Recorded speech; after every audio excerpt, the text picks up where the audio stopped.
All right, ladies and gentlemen, let's start our Hewlett meeting today. Please silence your phones if you would. We will call the meeting to order. Peggy, well, I just called it to order, so we're done. Don, could you introduce yourself? We'll start that way and come around. Don Rocha, Director of Parks and Recreation. Good morning. Joe Zintek, Director, Consumer and Environmental Protection Agency. Good morning. Harry Freitas, Roads and Airports Department. Mike Wasserman, District 1 Supervisor. Board of Supervisors. Jacqueline Anshano, Director of Planning and Development. Sylvia Gallegos, Deputy County Executive. Steve Mitra, Assistant County Counsel. Thank you. We now go to public comment, the opportunity for anyone to speak about anything not on today's agenda. We ask you to fill out a speaker card that I believe are in the back or in the front. They're in the front today. And Scott, we've got you, and this is the only card I've got for public comment. So that's telling me nobody here wishes to speak at this time under public comment. All right, Scott, you're up, and 3 minutes. Great. Thank you, Peggy. Ready when you are. Thank you. Thank you. Good morning, everybody. Scott Largent. I pulled out the old binders last night. What I'm trying to figure out, when I first started coming here, I was kind of upset about the dragnet that I got pulled into when I had my motorhome out on the streets. And I came up to the 10th floor and tried to talk to a lot of people that were in Joe's staff. I was trying to reach out because I was having problems with cell phone tower simulators. I was having problems with what the San Jose Police Department did to me and how I kind of got into that dragnet. Now, certain things about cell phone tower simulators make people sound a little nuts. And, you know, I had to wait until I could actually fully tell a story and show exactly what happened.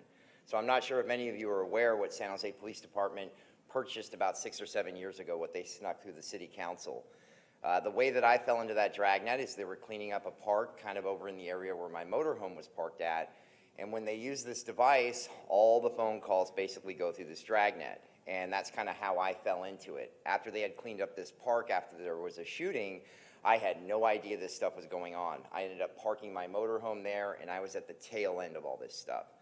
When all these people started ending up over at our court system over there, it was just really weird. These are all people that I knew in that neighborhood there, and they just kept telling me, how did the police all of a sudden show up? How did they know I had a bag of dope in my pocket? How did they know I had a warrant? How did they know all this stuff about me? How did they know about messages I was sending on my phone? It was a very strange thing, and for them all to be at court and for this entire area to be cleared out, okay?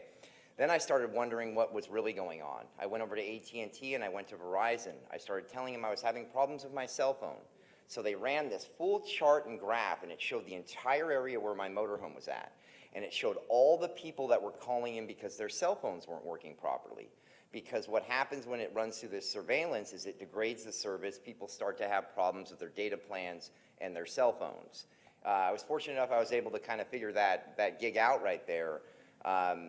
I think I'm at the point where I can explain it properly. I can show people what I actually went through. And the best part about it is the manufacturer, Harris Corporation, they were actually a customer of mine when I owned my electronics business. Several of my products were put into that equipment. Same with the data dump boxes that are now being installed on most commercial buildings here in Santa Clara County. When you drive by, it data dumps all your information up onto a system that goes into a cloud system. And so hopefully, so all of you are aware, your cell phones are free game right now too.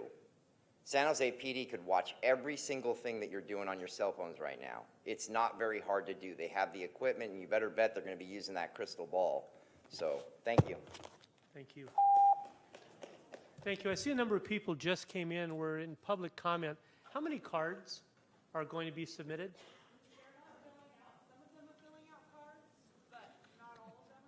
By a show of hands, how many people that have arrived would like to speak? 1, 2, 3. I see 3. I see S raising her hand. Can I go first? 1, 2. You're special. 1, 2, 3, 4. You have 8 hands back there? 8 hands. Okay, let's do that and have you all come in. We're going to go, Peggy, yes, to the 2 minutes. We'll do that. That's all right, Steve, at this point? Okay. And come on up, and S, you lead the way.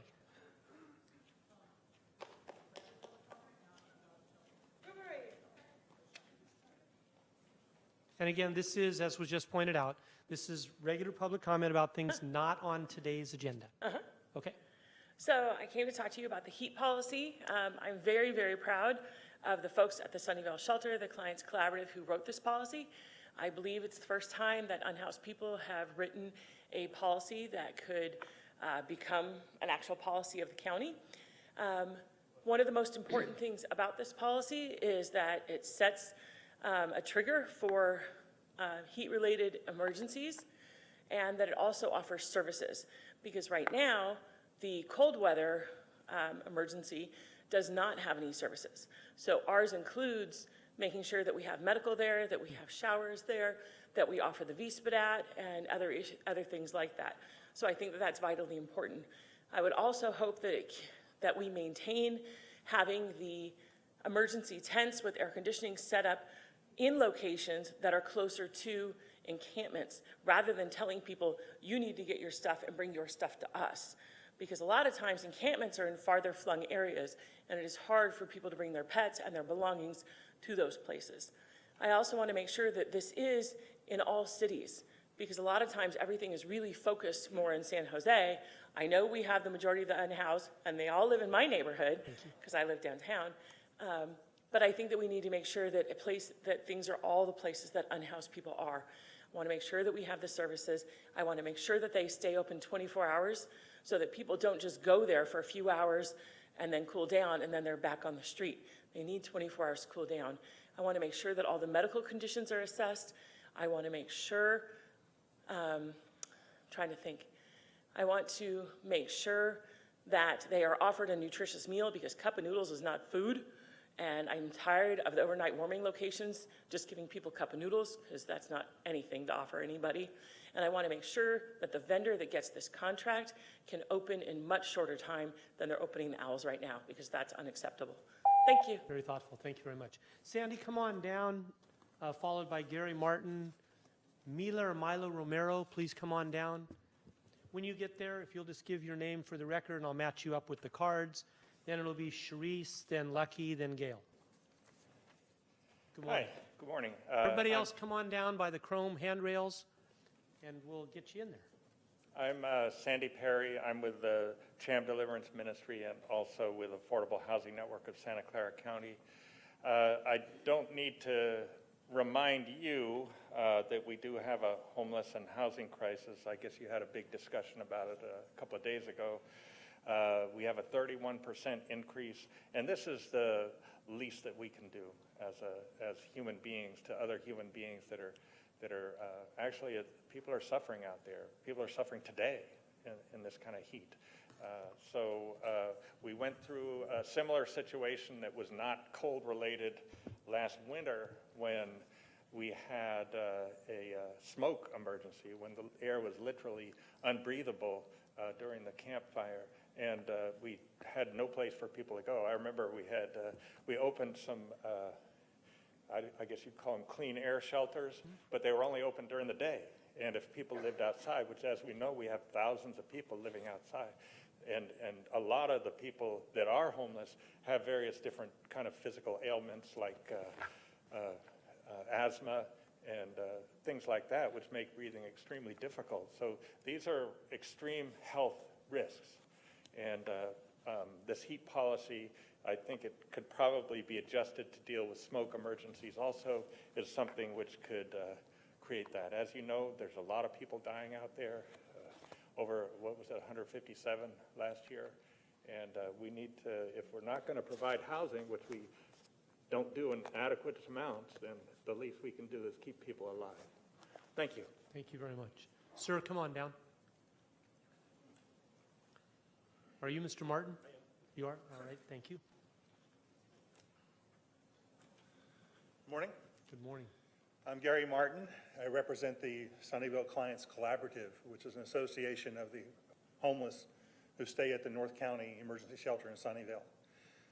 We took it upon ourselves to offer this HEAL policy, this heat emergency aid locations, because what was lacking in the cooling center plan was uniformity.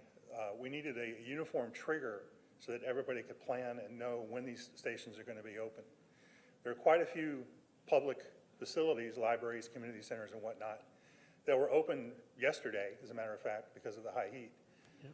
But it seems to be an ad hoc trigger as to when they're going to open.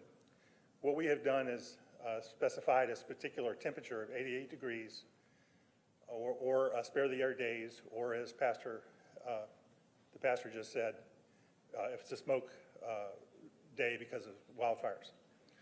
Thank you. That gives the people who run the facilities some advance warning that it's going to happen. And we would like the facilities to be open for a minimum of 2 days if they get triggered. I'm going to echo whatever John Cartwright, the first speaker, said, so I'll just add a few things. It's our vision that we not take the homeless to the facilities, and I noticed that VTA has graciously opened their doors to free fares for people going to these facilities. But we'd like to take the facilities to the homeless. The homeless population is, in general, less healthy and less mobile than the house population. And getting these people to a shelter or to a facility, a cooling facility, can be problematic even with free bus fare. So we'd like to see is facilities that are near the homeless encampments, the major homeless encampments, as Sean said, throughout the county and not just in St. James Park. Thank you, for this Mr. Martin. opportunity to address you. Mila or Mila? Mila, come on up.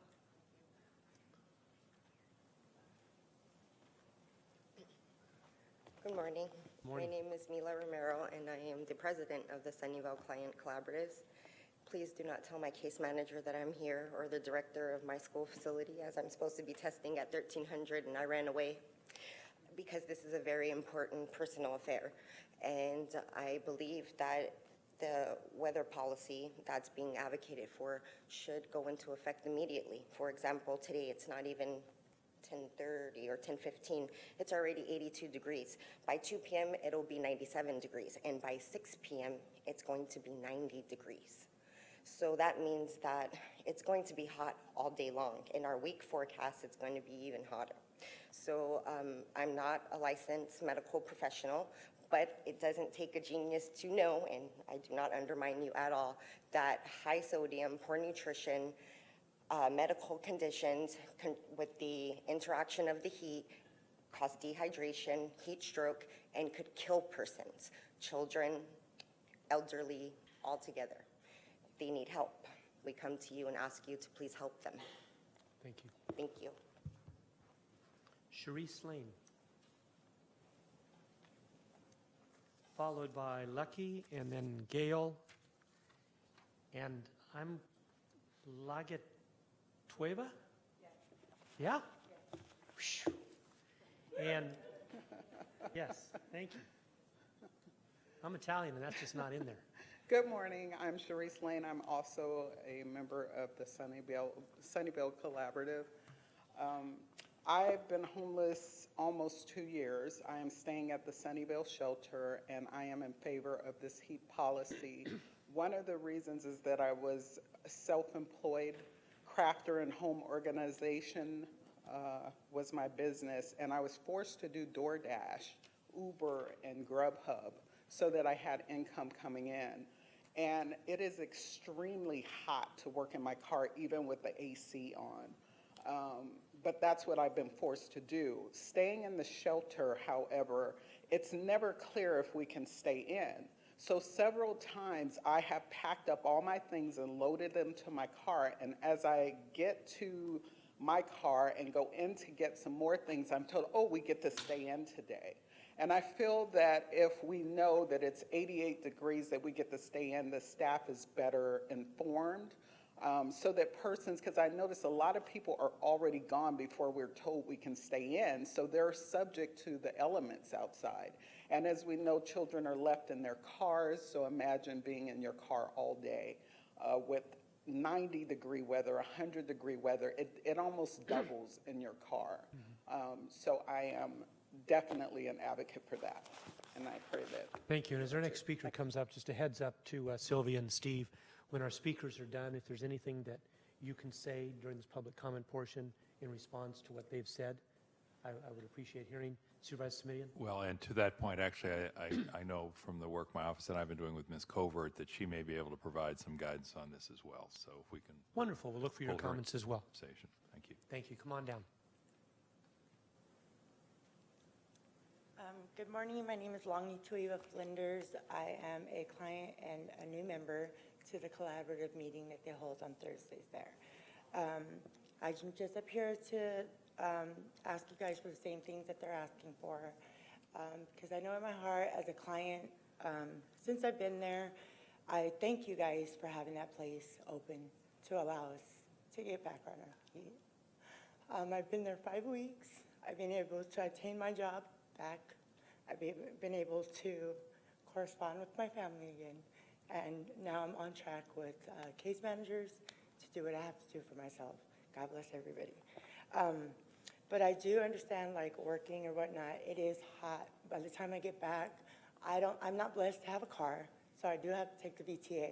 I'm thankful Goodwill has provided me with the VTA pass. I've discussed with a lot of clients there who don't have the funds or don't have the coins. I've given them places they can go, like the Salvation Army, who hands out these coins once a month. I've talked to them about getting them a case manager so they can get uplift passes, but until then, every day I see for the past 5 weeks, we're forced to leave. Not forced to leave, but we have to go find things to do with ourselves, which get a job, figure out whatever we have to do.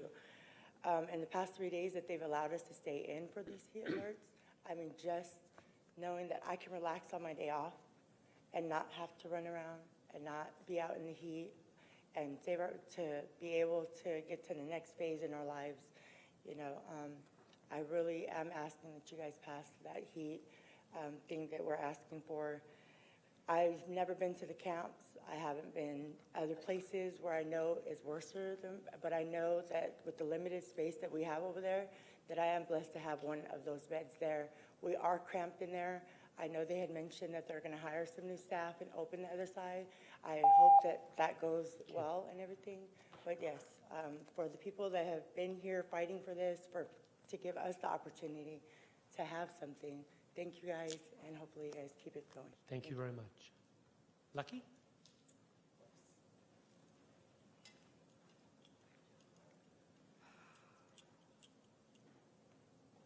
Hello. My name is Lucky Romero. It's a pleasure. I'm sure as distinguished and professional individuals on the board, you have seen what happened in San Jose Mercury News today. We are hitting record heights in terms of heat. It's kind of ridiculous. I'm sure that most of you may have children or pets. How awful is it for them to actually deal with this? How awful is it to deal with homelessness and be outside in a strange heat that literally can do something to you where your blood actually boils? I'm a little upset, and I want to be an advocate on this because I lost a very dear friend of mine who had a similar position to all of you. He died in Australia rock climbing from a horrible situation with heat stroke. Done. It was over. He was 32 years old. Would you want that for your children? Would you want that for your pet? Going outside, literally, we're so blessed right now. Look at this. We have air conditioning. Isn't this awesome? It's so simple for it. I'm actually really happy at the moment because I'm cooling down. Otherwise, I would smell like a tortilla chip. Seriously. Let's deal with what's happening at the moment.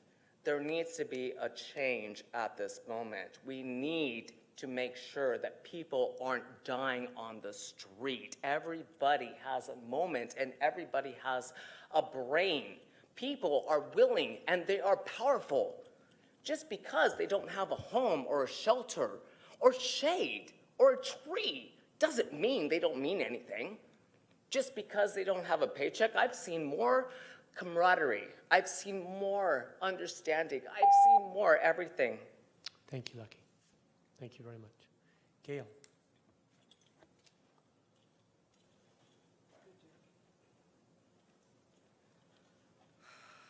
Good Good morning. Gail Osmer here. Every time I open my email and I get an alert from the county or from Michelle regarding the cooling centers and or the overnight warming centers, I kind of cringe because my biggest thing is who is going to be informing the homeless of these overnight warming centers, the cooling centers? Nobody. Hardly anybody. I don't know who they're contracted with, probably Home First, but people do not go out and inform the homeless of where to go when there's a heat wave or when the overnight warming centers in the winters are open. It's the advocates. Right there at Roosevelt, they don't even know when things are open because nobody tells them. So I'm hoping when you come and do a new RFP for outreach, please look at other people. Do not just give it to one group, the Home First, because Home First does not do their job most of the time. They're not out there with the people. They're not helping them. I've seen over and over again where homeless are in their encampments and they're not being told where to go for the warming center and for the winter. And you're being told one thing. It's us that are out there, us that are talking to the homeless, us that are involved in the homeless. And in San Jose, they just adopted the MOU with the Water District in San Jose. The activists, myself personally, got 88 degrees. They were going to stop sweeps at 95 degrees. That's insane. Now they're stopping sweeps at 88 degrees. That's very important. It should be lower, but we got 88 degrees. So please, let's think about and talk to the homeless. Talk to the advocates. They are out there and they know what's going on. Thank you. Thank you. Ms. Covert, if you could come up, please, and share any bits of information that we're allowed to share under public comment.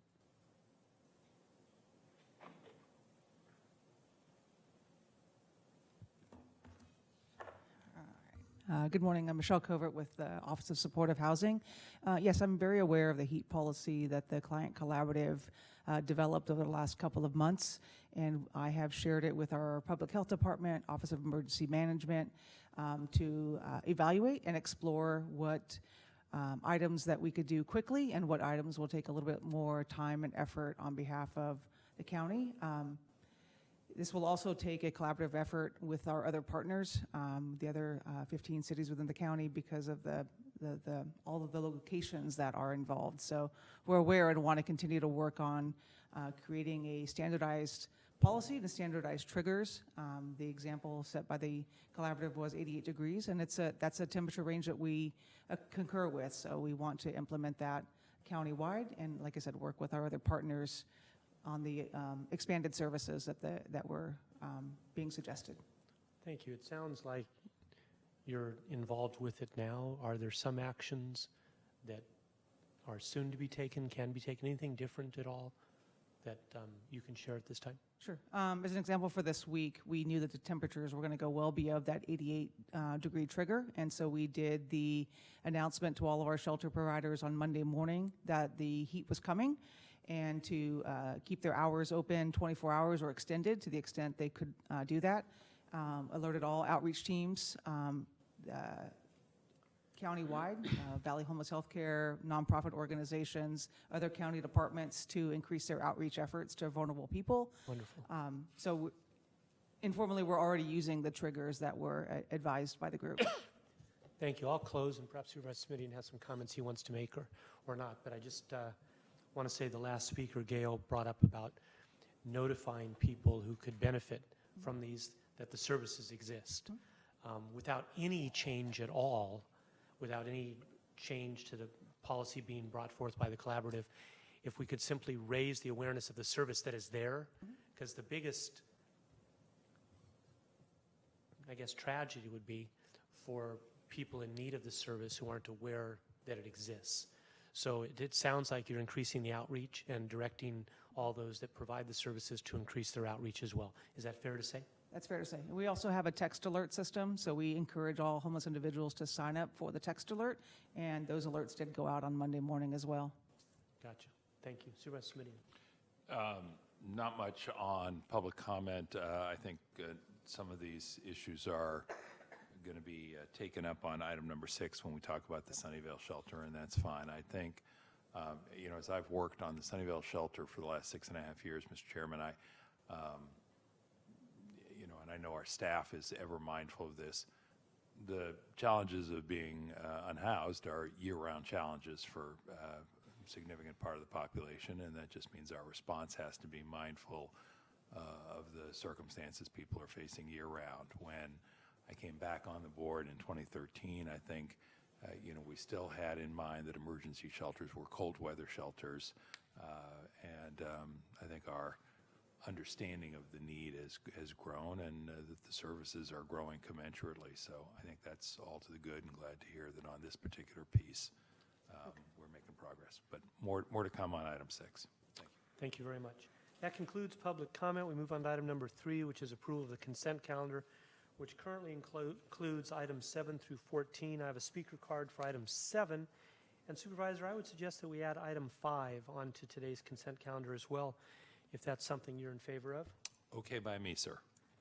Thank you. So Peggy, the motion will be to approve the consent calendar, items 7 through 14, including item 5. But before we take that final vote, I'll ask Mr. Scott Largent to come up, who submitted a card on item 7. While he's coming up, I just wanted to say on behalf of the administration, the work that SEEP is doing on the green infrastructure plan is really important, and we appreciate, presumably, the confidence you have in us in preparing this by putting it on consent. Absolutely. Please. Thank you, Peggy. Thank you. Thank you, Mike. I might be a little off topic on the RV thing. I understand the zoning for the dwellings and stuff. I believe at last meeting we were talking more about out in San Martin. As far as, I always just expected that sooner or later I've come in here for a long time, and I thought about the things I needed on the street, as an example with my motorhome, that I just got bounced around everywhere, and it was just the simple things, like a tire.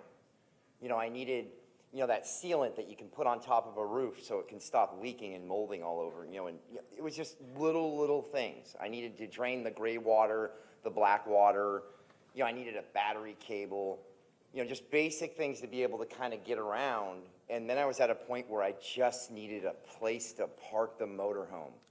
I needed to stop having to go all the way around, and just some minimal amount of stability. And what I'm noticing now is I just don't see that, and I have an example of it right now.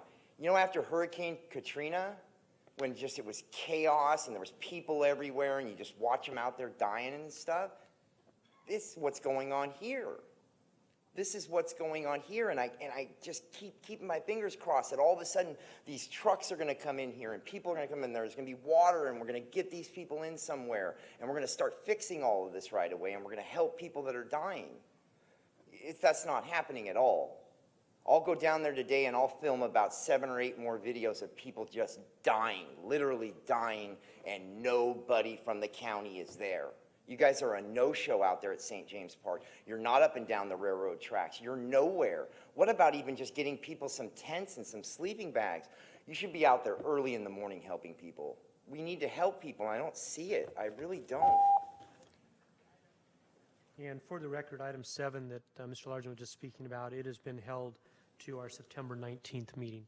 Thank you. Yep. Okay, Supervisor, you have a second to the motion, approval of the consent calendar, I take it? Thank you. So Peggy, that's done. We now move on to item number 4, which is receive report from the Parks and Recreation Department relating to Vasona Lake Americans with Disability Act boat access. It's a tongue twister there for me, Yes. Donald. Good morning. All right. Annie Thompson, our Deputy Director of Planning Development and Land Stewardship, is also here to answer any questions. This is a status report on the ADA dock for Vasona.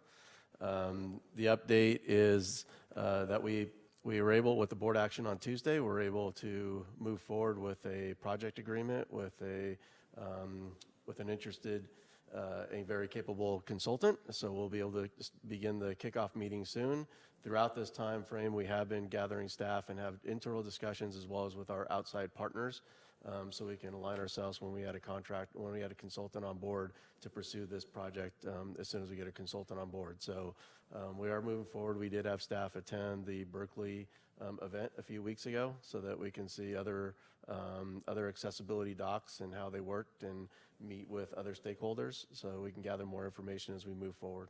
And with that, we'll be happy to answer any questions. Supervisor Smitty, any comments? I'll just make one comment. I retire in 3 years and 4 months, and I hope to do the ribbon cutting before I do. That's my comment to you. In Los Gatos and Vasona, in the parks.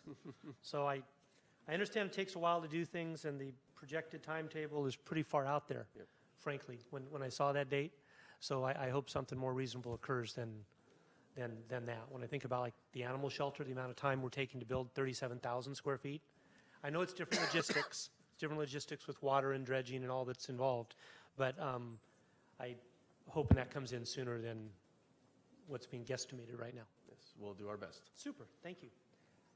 Don't have a speaker card on item number 4, so Would we'll you like consider a that motion report to simply receive. the report, Mr. Chairman? Thank you. Motion has been Peggy. Motion made and second, report received. Item 5 was handled previously. We move on to item 6 now. Mr. Largent, you've got a card on item 6. Come on down.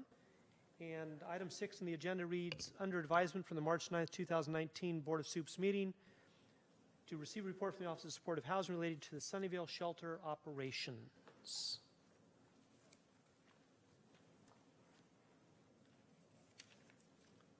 Mr. Largent, you're first up.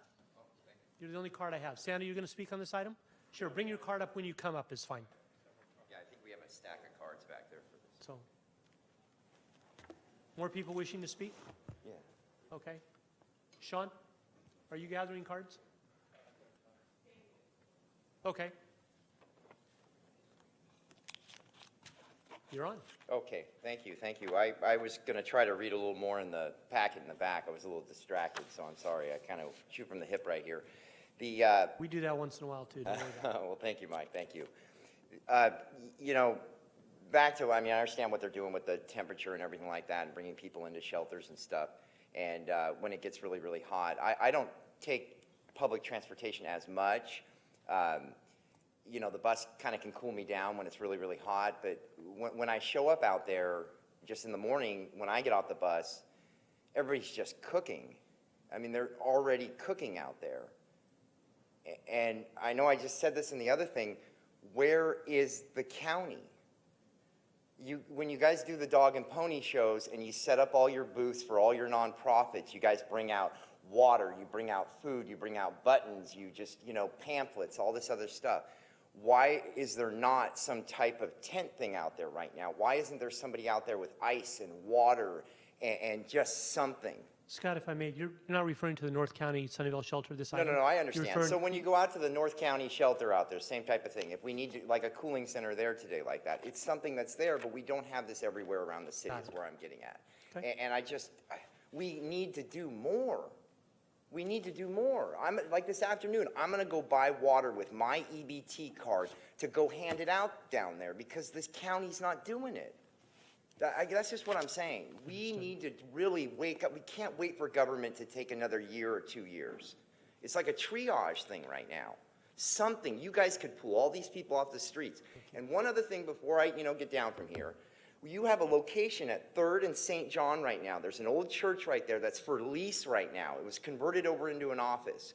Why could we not be showering people there, helping them, washing their clothes, getting them changed up, getting them shaved, getting them in order so they can go, hunt for jobs and go to their appointments? You guys could lease that tomorrow.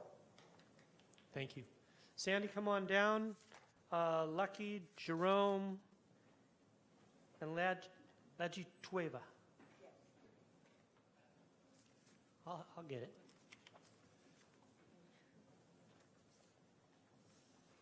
Hi, I'm Sandy Perry. I'm with Affordable Housing Network and Sham Deliverance Ministry. I'm basically here to support the residents. They worked hard with Michelle to work out this policy, and so we're here to support the policy. We appreciate what's been done with the shelter. We appreciate Supervisor Samidian's work for years to make this be,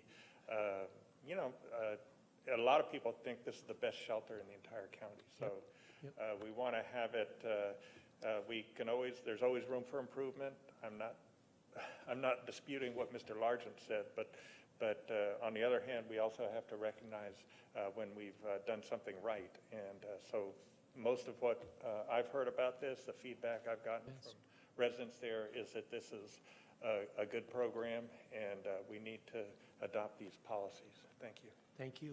We've heard the same. Lucky Romero? Hi, my name is Longitude Flinders.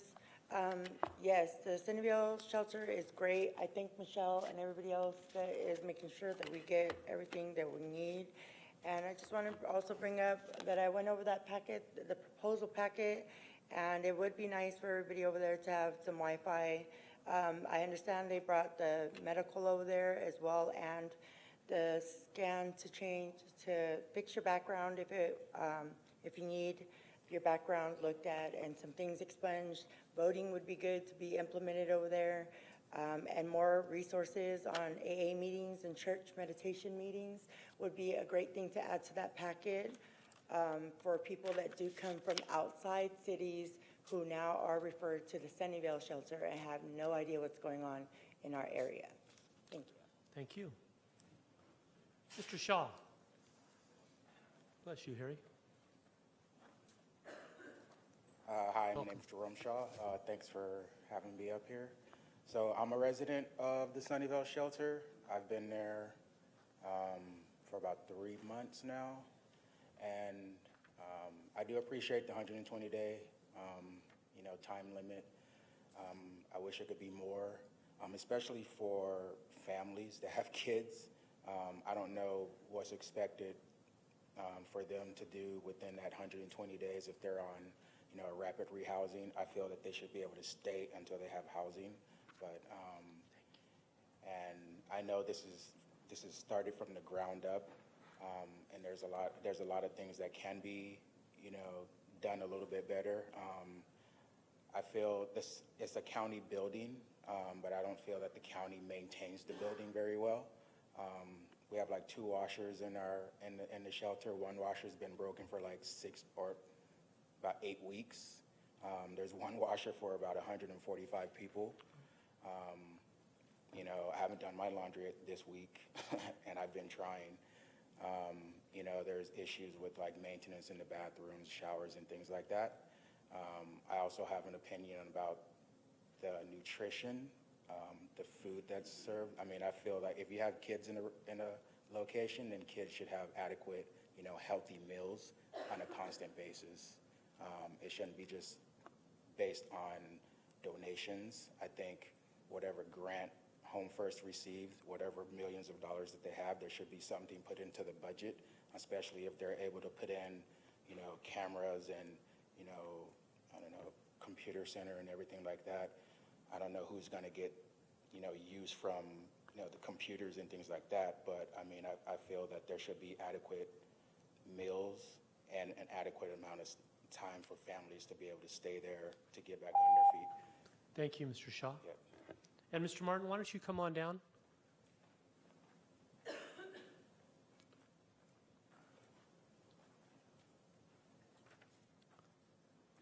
Lajutueva and Mr. Romero, you'll be following Mr. Martin.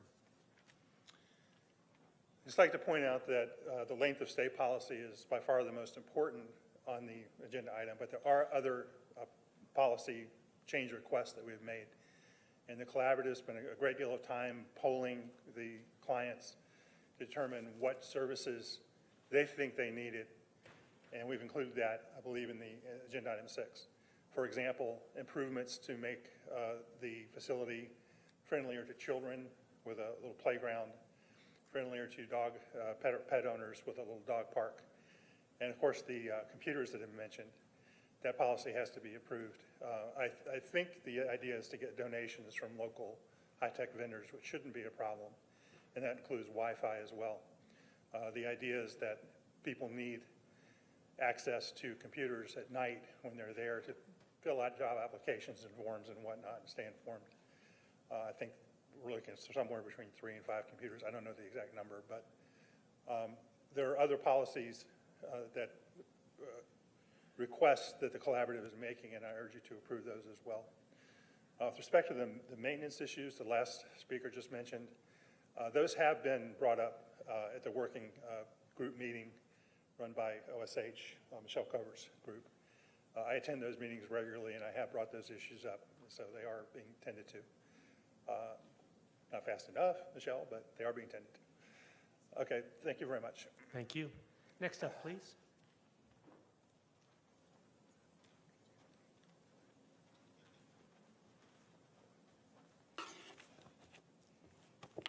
Good morning again.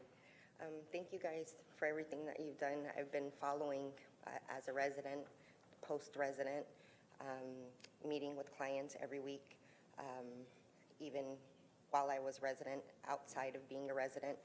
I'm excited because, and I support Michelle's proposal 100% because she has taken time out to also come and meet with clients weekly, not weekly, but once a month, and take collective feedback on certain things that have been of concern to them. And she has implemented their requests, important requests, into her plan, which I feel is very awesome and very needed. And I hope she will continue to go forward and keep meeting with the clients because they need that. It's almost as if you're also meeting with the clients because it gives them hope and it gives them faith that there is going to be effective change. Home First, I'm excited about the leadership, the change in the leadership, because I have noticed that Home First representative has been coming also to our meetings to meet with clients and receive collective feedback from the clients. But I do challenge Home First, and I challenge them to please adhere by your new policies and procedures. Ensure at all times that the people are first. Their needs, situations need to become first. Their need for nutrition at all times, linens, toiletries, however we're receiving them through volunteers or however it's being delivered. It needs to be working laundries, working facility, so that people can transition into what they need to do. The place that Michelle has in plan for case management, I think it's awesome. I also really hope that case management adheres to keeping with the persons in their situations. Thank you. Thank you. Mr. Romero and Sharice Lane. Whoever gets there first can speak first.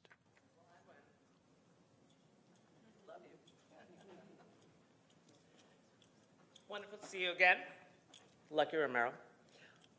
So I must say at this point, it's wonderful in terms of the opportunities and the amazement that happens in terms of collaboration. I don't believe in competition. I don't believe in anything that's going to be negative. I want people to lift themselves up. And it's great that Sunnyvale Shelter is standing up and showing and showcasing individuals that are wanting to make a change. I understand this personally. It's hard, literally. My background is ridiculous. I'm rags to riches, to rags. Well, we'll see what happens. Domino effect, it happens. So at this opportunity to understand the opportunities that come to you as an individual, as a human being, having place and point for mental health, nutrition, understanding, just somebody to talk to. Simple, simple things. We're looking at an era right now where it's like horrible. At any point, there could be an active shooter. I just had to deal with it personally the other day. Terrible. My own family in Texas. Horrible. At any point, it can be taken away from you. You need, please, you don't need to do anything, actually. I'm just hoping that you will listen. Please make sure that individuals are able to actually have an opportunity to better themselves. Not everybody is a bad person. I know that for a fact. I work with a lot of individuals. And I have had a horrible situation in terms of what happened to me. And I would never want that to happen to anybody. I want resources. I want education. I want love. I want understanding. Thank you. Ms. Lane? And that concludes the speaker cards on this item. Hello again. As I said, I'm Sharice Lane, a member of the Sunnyvale Collaborative. I just want to thank Michelle for her many times coming to the meetings and really listening and taking down our feedback and suggestions. One of the other things, I'm an advocate really for everyone, but especially families. I have 3 grown children, and I did family child care through the military for many years, 24 hours where I had to fly the child to the next of kin should they die in Saudi and Bosnia. And I see for the families, as the gentleman that was here before, I feel they need a little bit more time. I just met a mother who lost her baby last Saturday and will be burying her baby this Saturday. There's definitely a need for counseling. There is a need for high chairs, baby tubs, things that would help them be successful in that environment. I do think that the 120 days with the 3 extensions is better than not having the extensions at all. But as I mentioned, it took me well more than 6 months to just grasp the fact that I had become homeless. And so I am in favor of the staff and the case management being increased, as well as people being informed. I also met a couple of people who have not yet to this day, they've been there at least 3 months, they haven't signed one form, because every time they were told that they had to do an orientation, something came up, and so they're just kind of floating through the process in the system, undocumented or tagged, if you will. And so there's a need for things to get better organized. Thank you. Thank you very much. That concludes the public comment portion on item number 6. Supervisor Simidian. Oh, I think you have one more speaker. Did you really think I'd pass up an opportunity? no, I didn't.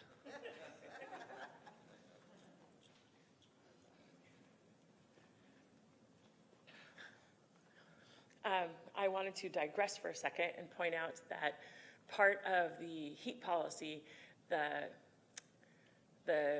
locomotion for that came from Sarah Wasserman, who was one of the driving forces for actually the cold policy. And so we were walking in her footsteps, and I wanted to acknowledge that. I also wanted to, in that same vein, remind folks that we would love to see a room named after her at the shelter. I know I've talked a lot to Christina about naming the shelter or naming parts of it after a few people. And I'm trying to negotiate on whether or not we have to kill them first. I hope we don't. So just open to that. Anyway, I do think that the 120 days is too short, but we already negotiated this, so we're stuck. I really want to acknowledge the hard work of Michelle, because it's really unusual to me to find somebody that is willing to come in and negotiate with us and go through many drafts and many meetings and, you know, sit at a table with like 20 people that are like, blah, blah, blah, blah, blah, blah, blah. And she's done an amazing job. And when I go through the latest version of the ops plan, I see many of our edits in there. I see our voices in there. And that I really give her credit for, and I appreciate that a lot. We do need better food. I mean, seriously, that place is just pasta city. And the diabetics complain, the people with weight issues complain, people with celiac disease complain, just needs to be a lot better. I'm looking forward to when we're fully staffed with case managers and interns and all of that. And I just want to make sure that everything that's in the contract that holds the clients accountable equally holds our providers accountable, and that no client is held more accountable than our providers are held more accountable, and that I hope that things improve on the provider side. And we look forward to this collaboration together, as well as it's been between the collaborative and the county, that keeps going, because that has just been inspiring. Thanks. Thank you. That, I'm certain, concludes the speaker cards.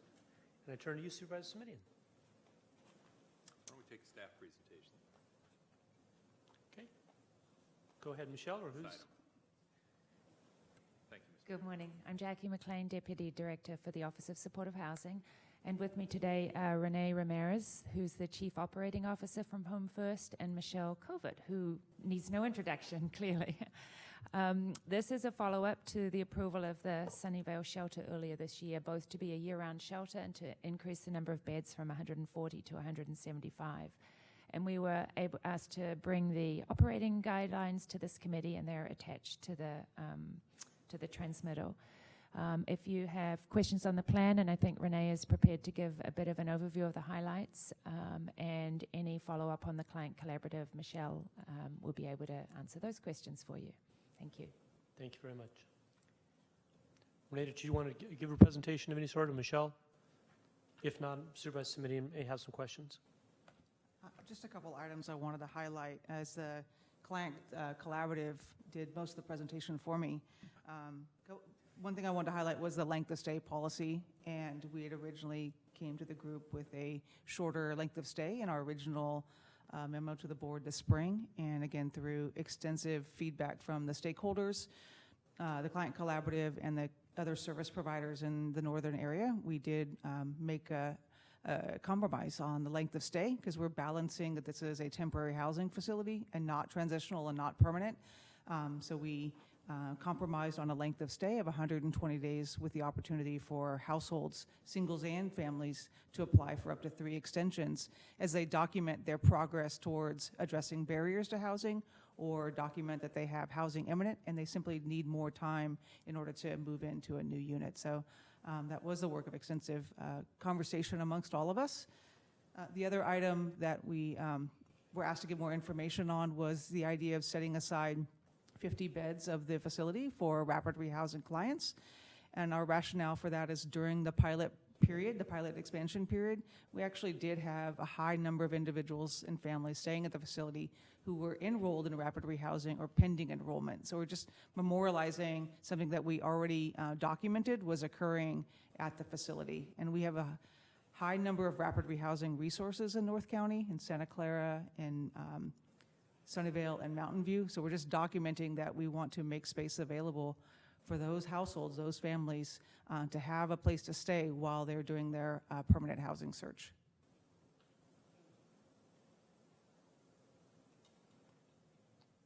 Supervisor. Just curious if Home First wanted to add anything as well. I really am interested in, I won't surprise you, I have some thoughts to share and a couple of questions, but I really do want to use this opportunity to hear from you, your assessment of what's going on at the shelter. Sure. I think some of the other comments, requests that have been made from the collaborative and just really from all of the folks that are staying in the shelter, one of the big improvements this year is the addition of support services. And so we are bringing in additional case management individuals. We're bringing in a program supervisor that's a licensed social worker to be able to provide some mental health supports. We're also bringing in a team of interns that are due to start first week of September.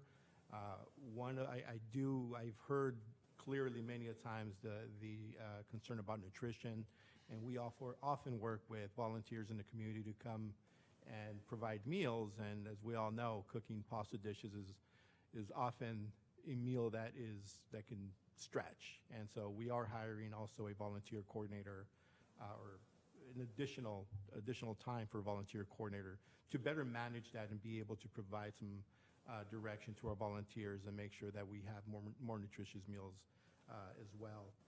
And then on the facility side, there's been significant improvements, of course, and the facility has been operating historically as cold weather, so things like the AC hasn't been an issue until we're going year round. And so moving forward, that's one of the big items that is improving the proper AC and heating conditions, the more robust the laundry services that will be on site. Let's see what else. And then the smaller things, the things that some of us take for granted, and having some proper infrastructure like the internet, proper copy machines, a computer center, as many as we can fit within the space there, but having those opportunities for individuals to use to do their to access the employment searches and housing searches and that type of thing. So I think as a whole, the infrastructure is really coming together, the support services are really coming together, and hopefully we see some improvements moving forward. I've also committed to working with, or joining the collaborative once a month as well, and kind of hearing the concerns that are coming up and making sure that that's hitting the rest of our team. Thank you. Well, first, let me say thank you to the staff and the contractors who are here and to the clients who are here. I know it's not easy to be here, members of the community.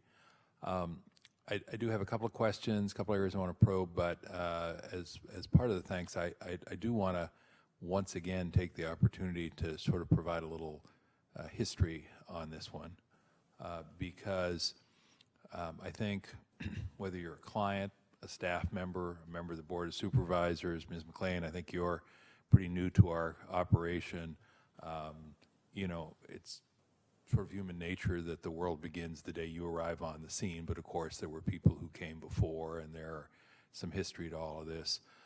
When I came back on the board, Mr. Chairman, in 2013, the Sunnyvale Armory, which had been the county's 4-month cold weather shelter, was slated for closure after one more upcoming season.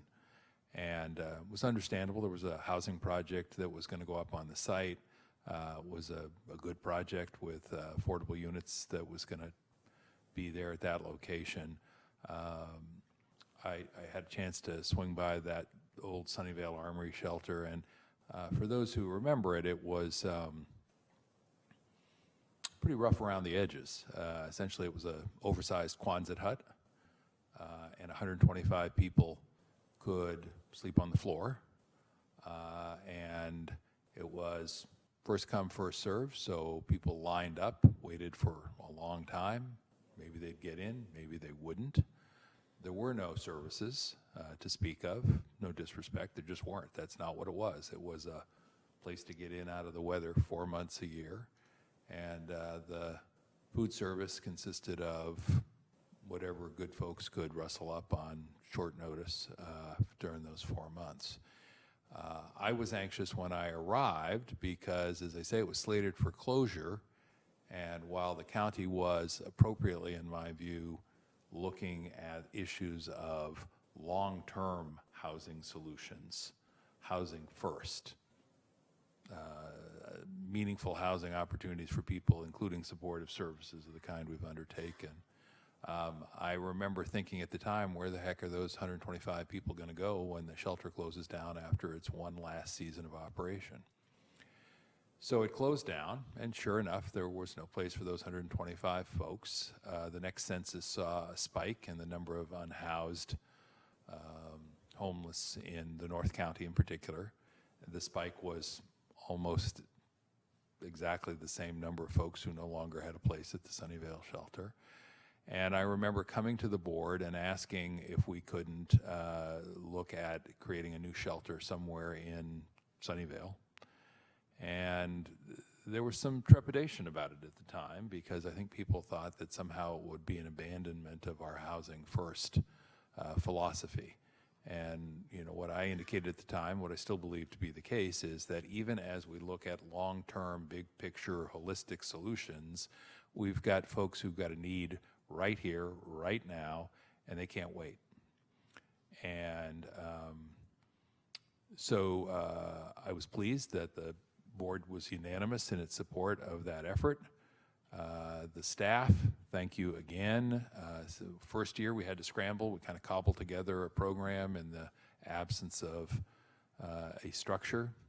The following year we had the temporary facility, the world's largest portables as far as I could tell, in Sunnyvale with a little push and shove.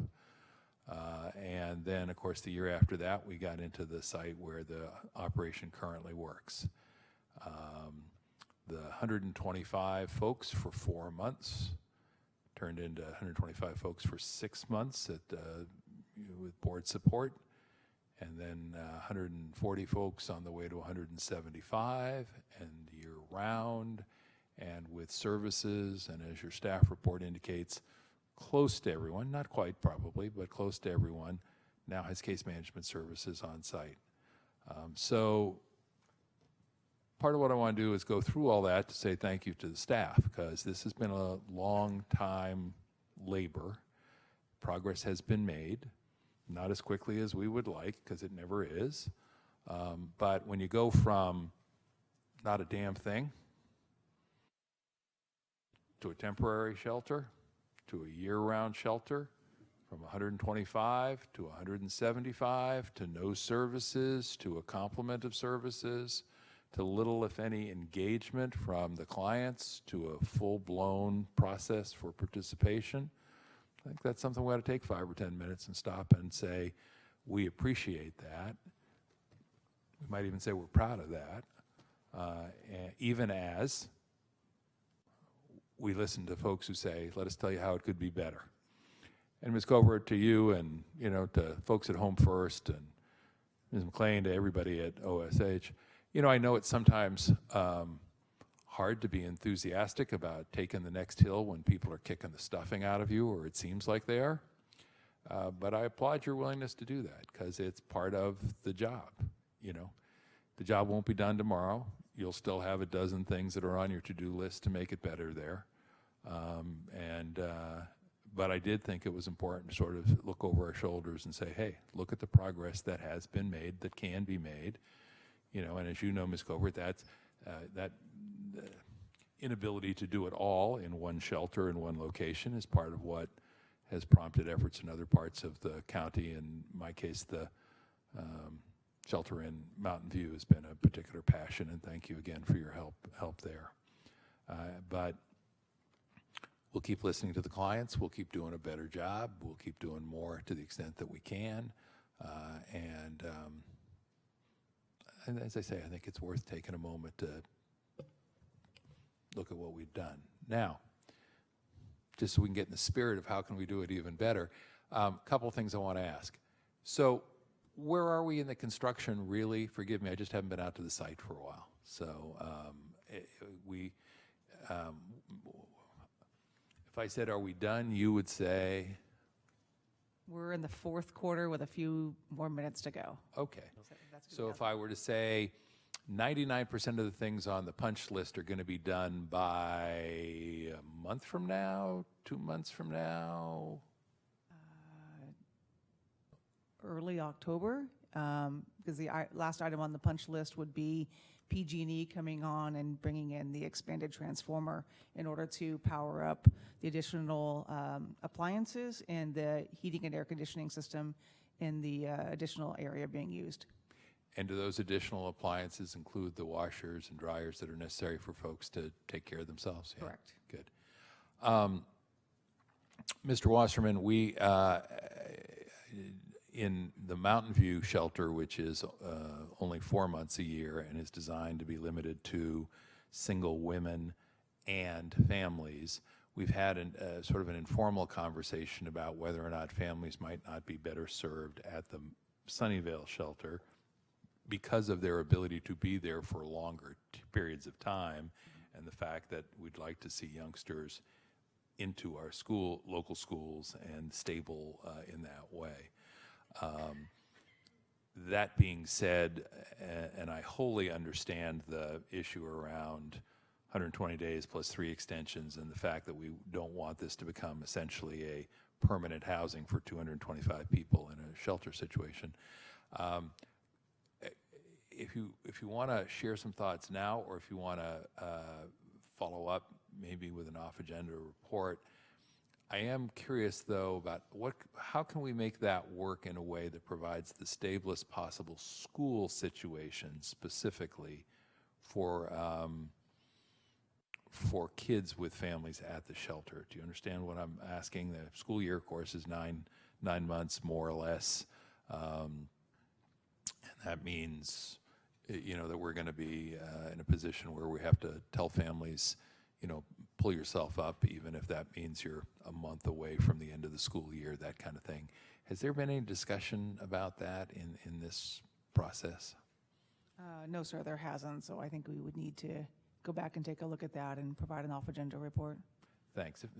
Mr. Chairman, through the chair, if I may, just it's not. Look, again, I'm wholly respecting the compromise you got to in terms of 120 days plus 3 90-day extensions if.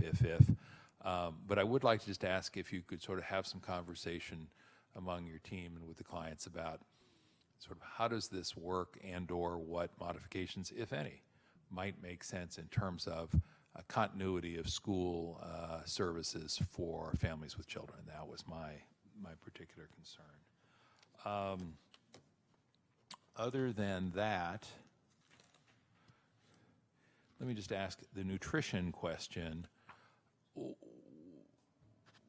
What's it going to take over the next 3 months, 6 months, or a year for us to have a report where you say, we think we've made improvements in terms of the nutritional value of the meals we serve? What does that require? As I mentioned earlier, I think the hiring of a new volunteer coordinator will definitely help with that. We expect to hire someone in the coming weeks. We actually had someone in place who dropped out last minute. But I think having that volunteer coordinator in place and providing some proper direction around how they schedule volunteers and ensure that they are reviewing whatever the menu is going to be helpful. As an organization, we're also going to be hiring a facilities director that the agency didn't previously have, and one of the responsibilities of that person will be to manage the San Jose shelter kitchen, which is our industrial-sized kitchen that often feeds all of the shelters, especially during cold weather season, so that we have a more robust system in place to provide the proper meals on time, and provide the nutritious requirements that our shelter guests require. I would say that we should be able to make those changes in the coming weeks to start making improvements, and in the coming months to have a very robust system around nutrition and having a strong nutrition plan. Thank you. And my one last question for Ms. Covert, Mr. Chairman, is the October timeline on construction, is that then the time when we think we'll see the bump up in the number of clients we can serve at the shelter, is when that space is done, or is Yes, that okay? yes, of course. Thank you. Well, then let me just say thank you again to everybody, and I just, as I say, for all the work we have yet to do, I feel very good about the work that has been done. And if the only action we're required to take today, Mr. Chairman, is to receive the report, then I will move that we receive the report. So moved and seconded. Thank you all very much. Thank you all for coming here today and letting us know from the inside perspective. We appreciate that. Thank you as well to Home First for being here today and for the promises that you just made as far as the timeline and facilities and nutrition and all that. Thank you, Michelle. Appreciate that. And with that, this meeting is adjourned until September 19th in the same building at 10 a.m. Thank you. Thank you, Mr. Chairman.